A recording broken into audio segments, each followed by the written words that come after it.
నమస్తే. ప్రస్తుతం మనతో పాటు సీనియర్ జర్నలిస్ట్ దాము బాలాజీ ఉన్నారు. ఆయనతో మాట్లాడదాం. నమస్తే సార్. నమస్తే.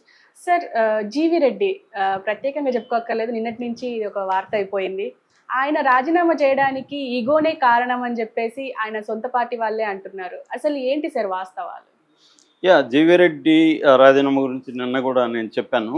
అయితే ఇప్పుడేందంటే నిన్నటి వరకు తెలుగుదేశంలో కూడా జీవీ రెడ్డి పట్ల ఒక సాఫ్ట్ కార్నర్ కనిపించింది. అంటే జీవీ రెడ్డి రిజైన్ చేసే వరకు తెచ్చుకొని ఉండకూడదు, చంద్రబాబు జీవీ రెడ్డిని వదులుకొని ఉండకూడదు, ఆయన రాజీనామాని ఆమోదించకుండా ఉండాల్సింది.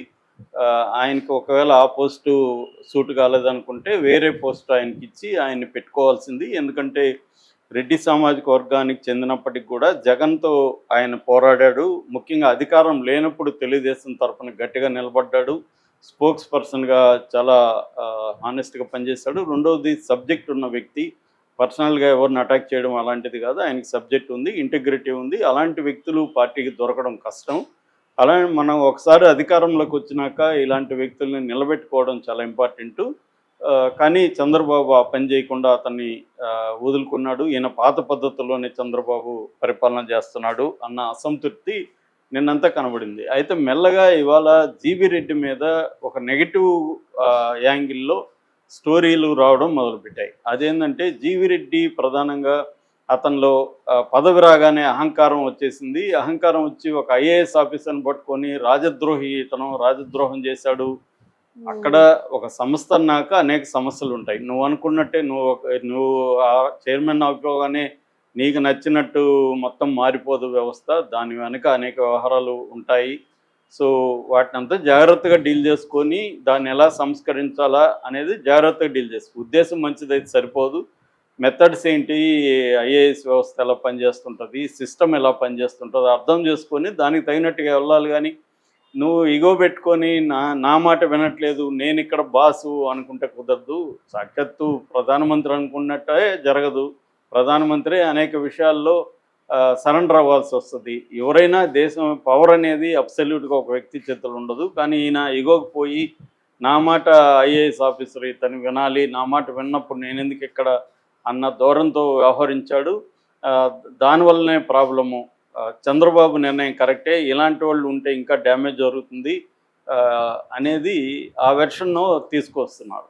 ఇంకా ఆయన మీద ఇంకా వేరే బ్యాడ్ ఏం లేదు. ఆయనకి ఇగో ఆయన ఇవి తెలియకపోవడం వల్ల సిస్టమ్ని ఎలా వర్క్ చేయించాలి అని తెలియకపోవడం వల్ల ఇగోకి వెళ్ళాడు.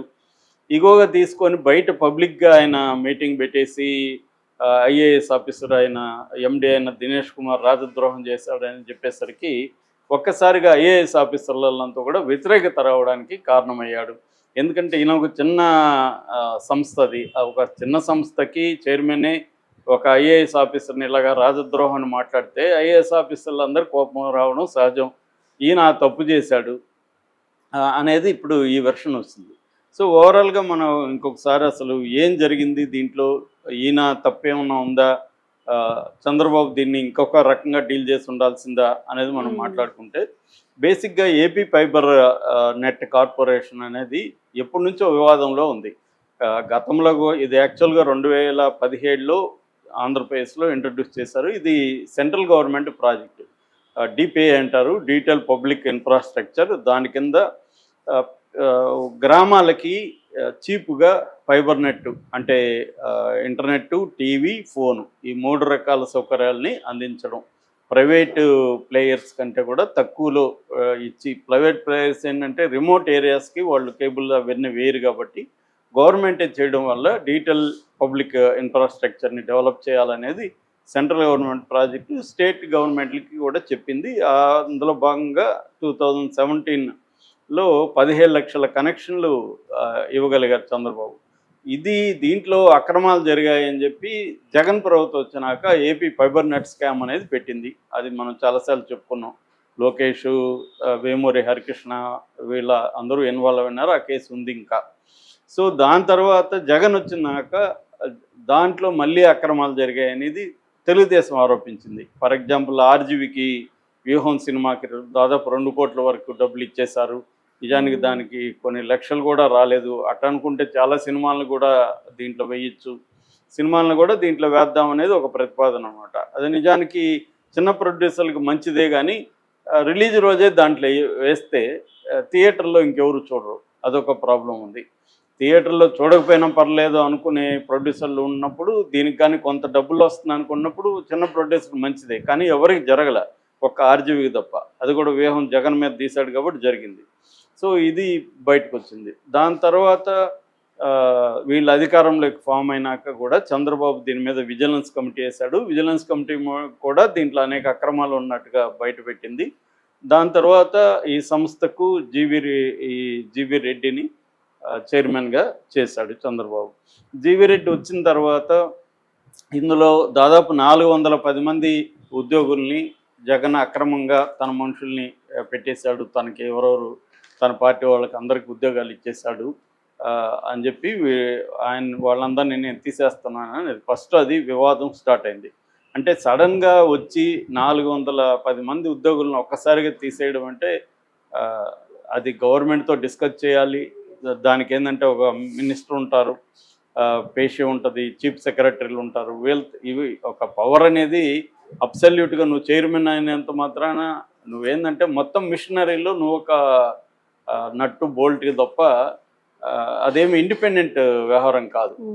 సో మొత్తం గవర్నమెంట్లో అనేక నిచ్చెన వ్యవస్థలు ఉంటాయి, ప్రోటోకాల్స్ ఉంటాయి, వ్యవస్థలు ఉంటాయి. మనం ఒక దాన్ని నిర్ణయం తీసుకున్నప్పుడు దీన్ని ఎలా అమలు చేయాలి, అసలు ఈ నిర్ణయం కరెక్టా కాదా, నిర్ణయాన్ని అమలు చేయాలి ఎలాగనేది నువ్వు చర్చించాలి. అవేమీ లేకుండా ఈయన అనౌన్స్ చేసేసాడని చెప్తున్నారు. ఈయన ఉద్దేశం మంచిదే, ఐడియాలిజం ఉంది.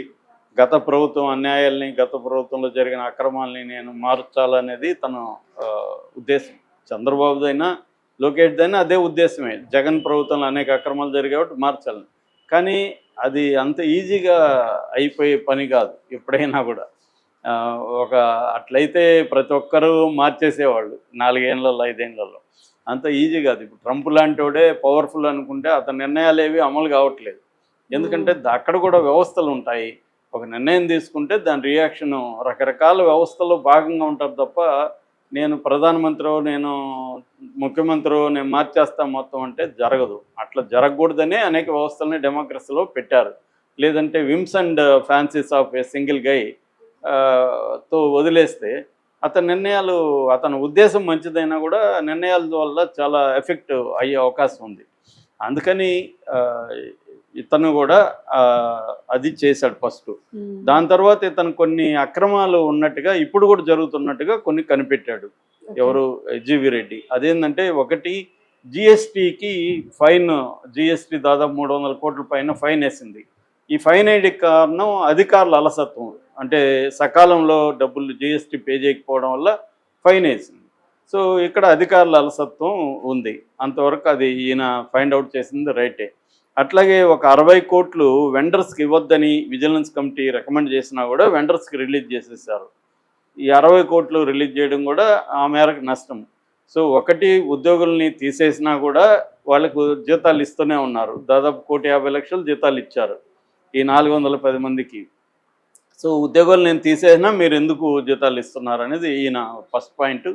సెకండు జిఎస్టీ, థర్డ్ విజిలెన్స్ వద్దన్నా కూడా వెండర్స్కి ఇచ్చారు. సో ఓవరాల్గా అవినీతి, అక్రమాలు జరుగుతున్నాయి. నేను చెప్పిన మాట ఎండి వినట్లేదు. ఎందుకంటే ఎప్పుడైనా బ్యూరోక్రసీ అనేది పొలిటికల్ పవర్కి లొంగే ఉంటుంది ఎక్కడైనా కూడా. ఇప్పుడు చంద్రబాబు ఉన్నాడు, సిఎస్ చంద్రబాబు కింద పనిచేయాల్సింది తప్ప సిఎస్ కింద చంద్రబాబు పనిచేయడు. చంద్రబాబు చెప్పింది సిఎస్ అమలు చేయనప్పుడు చంద్రబాబు సిఎస్ని తీసేస్తాడు. తీకపోతే పని జరగదు. కాకపోతే ఏంటంటే కొన్ని విషయాల్లో సిఎస్ లాంటి వాళ్ళు అనుభవం ఉంటుంది కాబట్టి, అనుభవం లేని వాళ్ళు వచ్చినప్పుడు, చంద్రబాబు అంటే అనుభవం ఉంది కాబట్టి సిఎస్ లాంటి వాళ్ళు కూడా గట్టిగా ఆయనతో మాట్లాడలేరు, ఏదైనా ఉంటే చెప్పగలరు. కానీ అనుభవం లేని జగన్ అనుకో, జగన్ కొత్తగా వచ్చాడు, అప్పుడు చాలా సిఎస్లు చెప్తారు, సార్ ఇలా చేస్తే ఈ ప్రాబ్లమ్స్ వస్తుందండి ఇదండి. అప్పుడు జగన్ ఆలోచించాలి, మామూలుగా ఇంత సీనియర్ చెప్తున్నాడు అని వాళ్ళకి కొంతమంది ఏంటంటే నేను కదా సీఎం, ఇతనేం చెప్తాడు అనుకునే అవకాశం ఉంది. మోడీ మీద కూడా విమర్శలు ఉన్నాయి. మోడీ బిగినింగ్లో సెక్రటరీలను అంతా కూడా ఫాలో అయ్యేవాడు, వాళ్ళని మాట్లాడనిచ్చేవాడు. తర్వాత అసలు వాళ్ళ అభిప్రాయాలు అడగడం మానేశాడు. ఎవరైనా చెప్తే కూడా వాళ్ళ మీద కక్ష పెట్టుకోవడం ఇవన్నీ జరిగాయి. దాంతో ఎవరో కూడా చెప్పడం మానేశారని ఆయన దగ్గర పనిచేసిన ఐఏఎస్ ఆఫీసర్లు పుస్తకాలు కూడా రాశారు. అలాగా ఆ, ఈయన కూడా ఏంటంటే ఇప్పుడు తను కొన్ని నిర్ణయాలు తీసుకున్నాడు. ఆ నిర్ణయాలు ఎండి కానీ మిగతా ఆయన కొంతమంది పేర్లు చెప్పాడు. CTO, chief technical officer Satyarama Bharadwaj ఒక పేరు, రెండోది బిజినెస్ హెడ్ జి సురేష్, దాని తర్వాత procurement assistant manager Shashank Haider Khan, ఈ ముగ్గురు కూడా తన మాట వినలేదని. అంటే మనకు ఓవరాల్గా అర్థమయ్యేది ఏంటంటే ఒక పొలిటికల్ హెడ్ చెప్పిన ఆయన తీసుకున్న నిర్ణయాల్ని ఐఏఎస్ ఆఫీసర్లు కావచ్చు లేకపోతే బ్యూరోక్రాట్ కావచ్చు వీళ్ళు అమలు చేయలేదు. ఇది క్రైసిస్. దీన్ని ఎలా సాల్వ్ చేయాలి అనుకున్నప్పుడు ఫస్ట్ ఓపిక ఉండాలి. అంటే మనం చెప్పిందే జరగాలి. ఏ వ్యవస్థలైనా ఇప్పుడు మన ఛానల్లో ఉంది, ఛానల్ హెడ్ అనుకున్నవే జరగవు ఇక్కడ. ఆయన అనుకోవచ్చు కానీ అనేక సమస్యలు ఉంటాయి. సో ఆయన చర్చించి దీన్ని ఎందుకు జరగలేదు ఏంటి సమీక్షించుకొని కొన్ని అభిప్రాయాలు తెలుసుకొని వెళ్తూ ఉండాలి. అట్లాగా ఈయన చేయడంలో ఫెయిల్యూర్ కనిపిస్తుంది. ఈయన వైపును కూడా కొంత దాని ఏమంటారు నిజాయితీ వల్ల వచ్చే పొగరు కూడా ఉంటుంది. సో నేను ఒక సీనియర్ ఐఏఎస్ ఆఫీసర్ని ఒకసారి ఇదే అడిగాను. ఆయన సిన్సియరు, ఆనెస్టు, ఆయన కలెక్టర్గా చాలా జిల్లాలు పనిచేశాడు, మంచి పేరుంది.